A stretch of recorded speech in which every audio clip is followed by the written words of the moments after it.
امام علی علیہ السلام راستے سے گزر رہے تھے، دیکھا ایک شخص لوگوں کے سامنے اپنی نعمتوں کا ذکر کر رہا تھا۔ بس امام علی علیہ السلام قریب گئے اور فرمانے لگے، اے بندہ خدا، کبھی بھی ان 7 چیزوں کا ذکر ان 7 لوگوں کے سامنے نہ کرنا۔ وہ کہنے لگا، یا علی، کون سی 7 چیزیں اور کون سے 7 لوگ؟ امام علی علیہ السلام نے فرمایا، کسی بیمار کے سامنے اپنی صحت اور تندرستی پہ فخر نہ کرنا، کسی غریب کے سامنے اپنی دولت پہ فخر نہ کرنا، کسی قیدی کے سامنے اپنی آزادی کی بات نہ کرنا، کسی کمزور کے سامنے اپنی طاقت کا اظہار نہ کرنا، کسی غمزدہ انسان کو دیکھ کے اپنی خوشی پہ فخر نہ کرنا، کسی یتیم کو دیکھ کے اپنے ماں باپ کے بارے میں گفتگو نہ کرنا، اور کسی بے اولاد کو دیکھ کے اپنے اولاد پہ فخر نہ کرنا۔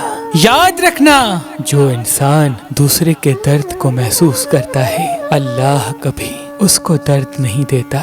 جو انسان کا احساس کرتا ہے تو اللہ کبھی اس کو دنیا و آخرت میں رسوا نہیں کرتا۔